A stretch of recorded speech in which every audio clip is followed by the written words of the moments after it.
옛사람을 벗고 새사람을 입으라 라는 제목으로 말씀을 우리가 나누도록 하겠습니다.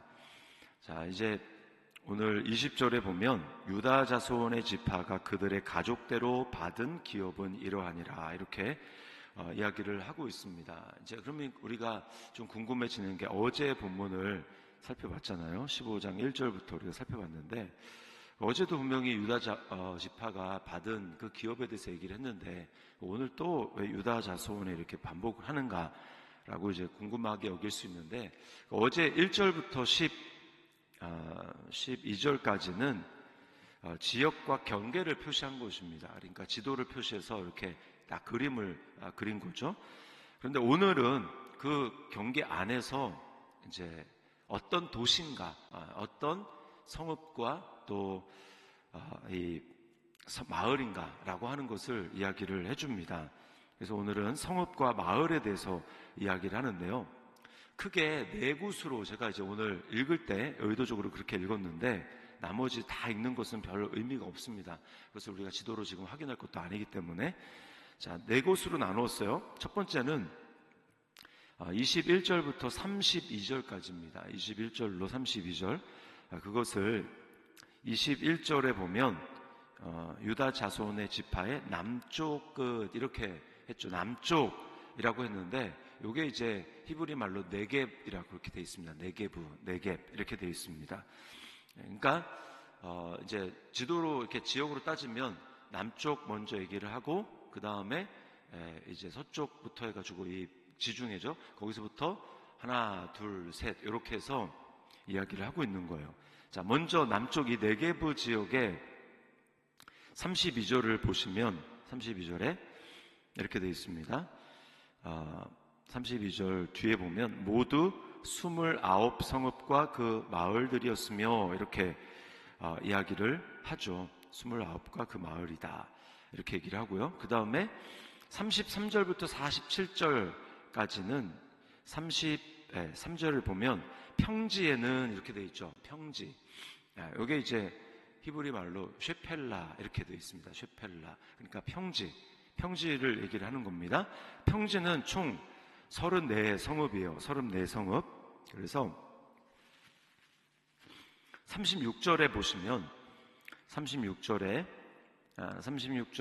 뒤에 보시면 14성읍과 그 마을들이었으며 라고 하면서 37에 계속 이어집니다.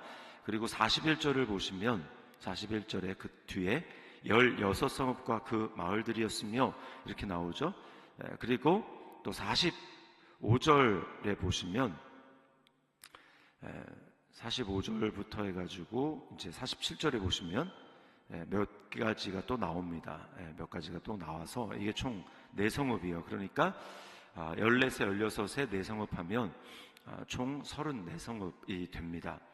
이게 이제 평지에 대한 것이고요. 그 다음에 이제 48절을 보시면 산지는 이렇게 되어 있죠. 산지. 유다 산지를 얘기를 하는데 이게 이제 총 38성읍입니다. 이제 이렇게 쭉 여러분이 보시면 알고요. 그 다음에 마지막에 네 번째가 61절을 보시면 61절에 광야에는 이렇게 되어 있습니다. 유다 광야를 얘기를 하는 거죠. 이게 총 6성읍이에요.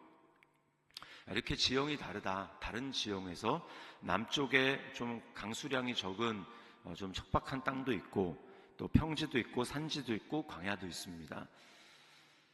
자, 그 중에서 좀 오늘 주목해 볼 필요가 있는 곳이 있는데요. 그게 바로 어제 우리가 살펴봤던 갈렙이 자기 이제 딸을 이렇게 출가시키면서 보냈던 아버지가 나를 남방으로 보내시오매라고 했던 그 남방이 이 네겝이라고 하는 곳입니다.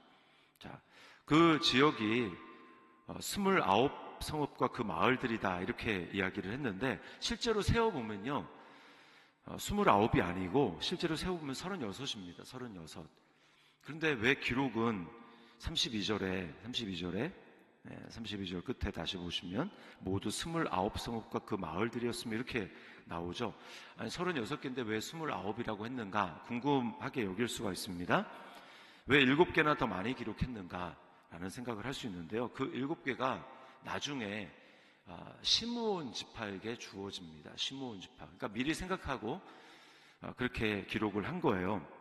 나중에 시므온 지파는 유다 자손 지파 중에서 기업을 얻습니다. 그러니까 지파가 약해가지고 힘이 약해서 따로 전쟁을 하거나 그러지 못해요. 그래서 유다 지파 힘이 강해서 제일 많은 성읍들을 받은 유다 지파 안에서 기업을 받습니다. 그래서 몇 장 뒤에 보시면 19장 1절에 이렇게 시므온 지파에 대해서 얘기합니다. 그들의 기업은 유다 자손의 기업 중에서라, 이렇게 나오고 있어요.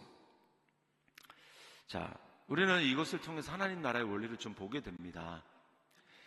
약한 지파를 향해서 왜 너는 그것밖에 못하느냐, 너는 왜 스스로 땅을 이렇게 기업으로 받지 못하고 마치 빌붙어서 있는 것처럼 이거 왜 그러냐라고 이렇게 핀잔을 주는 것은 하나님 나라의 원리에 맞지 않다라는 거예요. 그들의 짐을 함께 져주는 것이 필요합니다. 이제 군대 이야기를 좀 하자면, 군대에서 이제 행군을 하게 되면 이제 다 이렇게 완전 군장을 해서 굉장히 무거운 그 군장을 메고, 그리고 이제 다 총을 메고 이제 그렇게 행군을 하지 않습니까? 그러면 가지고 있는 체력이 다 틀려요. 뭐 어떤 사람은 넉넉하게 그것들을 잘, 힘들지만 그래도 넉넉하게 감당할 수 있는 사람이 있는 반면에, 어떤 사람은 그것을 너무나 힘들어해서 이 대열에서 이렇게 점점 뒤로 처지는 그런 사람이 나옵니다. 그러면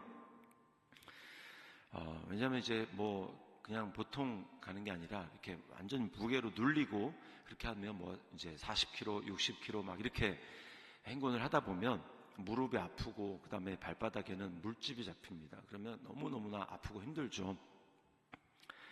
체력에 여유가 있는 사람이 그 사람이 가지고 있는 총도 좀 들어주고, 또 가지고 있는 이 군장이라고 하는데 군장도 좀 들어주고, 그 다음에 그 사람이 힘들면 뒤에 사람, 이렇게 해서 나누어집니다. 그래서 결국은 그 사람이 대열에서 낙오하지 않고 결국은 같이 갈 수 있도록 그렇게 해주지 않습니까? 그것처럼 하나님 나라도 마찬가지예요. 공동체 안에는 믿음이 강한 사람이 있는 반면에 믿음이 연약한 사람도 있습니다. 그것을 똑같이 바라보면서 저 사람은 저렇게 하는데 당신은 왜 그것밖에 못합니까? 라고 해서는 안 되는 거죠. 갈라디아서 6장 2절 말씀에 보면 이런 말씀이 있습니다. 너희가 짐을 서로 지라, 그리하여 그리스도의 법을 성취하라. 그리스도의 법이 무슨 법입니까? 사랑의 법이죠. 사랑의 법. 예수님은 연약한 자들을 위해서 십자가에서 죽으시고 부활하시고 그들을 똑같이 사랑해 주십니다. 그리고 그들의 연약함을 주님의 강건함으로 메워주는 거죠. 그래서 사실은 우리가 다 깨진 그릇과 같은 존재예요. 우리에게 하나님의 은혜가 주어져도 우리는 그 은혜가 금방 이렇게 마치 느껴지지 않는 것처럼, 다 새나가는 것처럼 그런 느낌을 받을 때가 참 많이 있습니다. 그래서 다 깨진 그릇입니다. 죄성을 가지고 살아가는 우리는 다 깨진 그릇 것 같아요. 그러나 그것이 우리에게 큰 의미가 없는 이유가 뭐냐면, 예수님이 우리 안에 계시고 우리가 완전한 그릇인 예수 그리스도 안에 있기 때문에 하나님의 은혜가 거기에 부어지면 우리가 그 은혜로 살아가는 것이지, 내가 얼마나 완전한 존재인가, 내가 얼마나 덜 깨진 그릇인가, 당신은 나보다 더 많이 깨졌다, 이거 가지고 우리가 비교하는 것은 의미가 없기 때문입니다. 자, 우리가 이것을 기억할 필요가 있어요. 우리 하나님 나라의 기업을 분배받을 때 우리가 이것을 기억할 필요가 있습니다. 내가 짐을 나누어 이렇게 져주어야 될 교회 공동체 안에 믿음이 연약한 지체들은 누가 있는가, 이것을 우리가 살펴야 하는 거죠. 자, 두 번째로 또 우리가 묵상할 수 있는 거는, 이게 지금 굉장히 막 구체적으로 뭐 무슨 성읍 구체적인 지명이 엄청나게 많이 나오지 않습니까? 이건 뭘 보여주냐면, 우리도 하나님 나라에서 이제 마지막에 우리에게 구체적으로 주어질 하나님 나라의 기업이 있다라는 겁니다. 이것이 구체적인 어떤 지명을 딱 거론하지 않습니까? 거기에 어떤 가족들이 살 것입니다. 이와 마찬가지로 우리에게도 하나님 나라의 기업이 주어집니다. 하나님 나라 상급이 주어지죠. 우리가 하나님 나라에서 얻게 될 천국에서 누릴 영광은요, 사람마다 다 다릅니다. 영광의 크기가 다 달라요. 그것은 다 구원은 받지만 이 땅에서 예수님을 더 깊이 닮아가고 이 땅에서 자기를 많이 부인하고 그래서 예수님을 더 많이 닮아간 사람들에게 그래서 나의 옛 자아가 더 많이 부서지고 그렇게 된 사람일수록 하나님 나라에 들어갔을 때 더 많은 영광을 누리게 됩니다. 영광을 누리게 돼요. 그래서 하나님 나라에 더 많은 것을 섬기게 됩니다.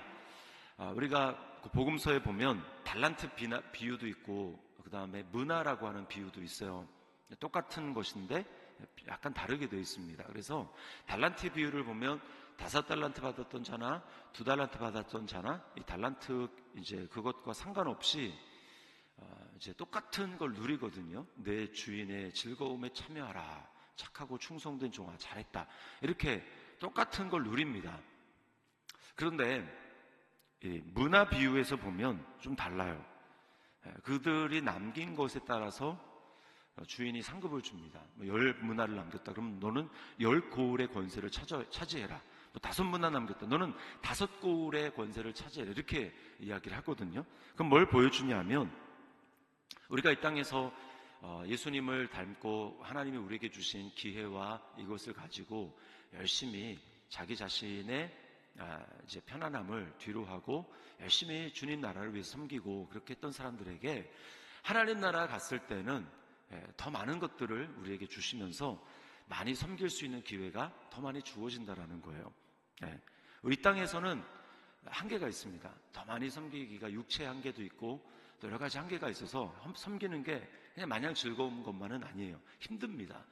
그러나 이제 부활의 몸을 우리가 덧입고 제한이 없어진 그런 몸을 가지고 우리가 하나님 나라를 섬길 때는 또 나 중심성이라는 그 죄성이 완전히 사라지고 나서 우리가 누리게 될 하나님 나라는요, 섬기면 섬길수록 기쁜 곳입니다. 하나님 나라에서 예수님이 가장 큰 기쁨을 누리는 이유는 예수님이 나의 기쁨, 나의 평안 이렇게 말씀하실 때 그것은 이제 좀 쉬어야 되겠다. 여기에서 주어지는 기쁨이 아닙니다. 자신을 온전히 다 쏟아 부어서 섬기게 될 때 그때 누리는 기쁨이 더 엄청나게 큰 것이죠.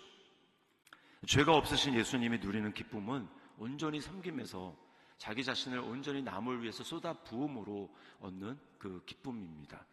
그래서 예수님은 마가복음 10장 45절에 인자가 온 것은 섬김을 받으려 함이라 도리어 섬기려 하고 자기 목숨을 많은 사람의 대속물로 주려 함이니라 이렇게 말씀을 하시지 않습니까? 그래서 구체적으로 우리가 그날에 얻게 될 영광이 다른데 그것을 바라보면서 우리가 이 땅에서 그럼 어떻게 살아야 되는가? 부지런히 지금 전쟁을 해서 성읍을 차지하지 않습니까? 이거와 마찬가지로 우리가 이 땅에서 부지런히 전쟁을 해야 합니다. 63절 말씀에 보면 이렇게 얘기를 하죠. 예루살렘 주민 여부수 족속을 유다 자손이 쫓아내지 못하였으므로 여부수 족속이 오늘까지 유다 자손과 함께 예루살렘에 거주하니라. 여기는 여부수 족속, 이게 예루살렘입니다. 이제 유일하게 예루살렘만 나왔지만 실제로는 그 바닷가 쪽에 있었던 블레셋 지역들은 사실은 점령을 하지 못했어요. 다윗 시대에 와서 비로소 블레셋 및 이 여부수라고 하는 이 예루살렘을 점령하게 됩니다. 그러니까 아직까지 우리에게 남겨진 전쟁이 있다는 것은 무슨 전쟁입니까? 내 속에 있는 죄성과의 전쟁입니다. 옛사람과의 전쟁이에요. 예수를 믿었으나 아직도 내 안에서 예수님을 닮지 못하고 남아있는 못된 그런 성품도 있고요. 그리고 예수님 그냥 비추어 보았을 때 맞지 않는, 복음의 원리에 맞지 않는, 내가 부모로부터 옛사람 아담으로부터 물려받은 것들이 많이 있습니다. 그것들을 계속해서 말씀과 내 안에 주신 성령의 능력으로 말미암아 날마다 그것과 싸워서 그것이 정복되는 만큼 예수님을 닮아가는 것이고요. 그것이 정복되는 만큼 내가 그날에 누리게 될 하나님 나라의 영광과 그것은 다른 것입니다.